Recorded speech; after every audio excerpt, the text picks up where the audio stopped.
అప్పుడప్పుడు ఈ చల్లని గాలి నా ఇంటి నుంచి వచ్చే జ్ఞాపకాలని గుర్తు చేస్తున్నట్టు అనిపిస్తుంది. అంతలోనే మాయమవుతుంది. నువ్వు టాకా కలుసున్న చోటే ఇల్లవుతుంది. ఇద్దరూ వెళ్ళండి. జీవన చక్రంలో మీ స్థానాన్ని తెలుసుకోండి. ఆ చక్రం ఇప్పుడు ముక్కలయ్యింది. ఇక ఈ అడవికి ఒకడే రాజు, అది నేనే. ముఫాసా, పారిపో!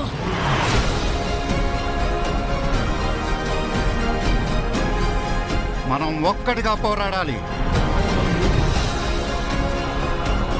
పోరాడితే పోతాం. మీ సావు మీరు సావక నన్నెందుకు లాక్కొచ్చారా బాబు? నేనుండగా నీకేం కాదు టాకా, భయపడకు.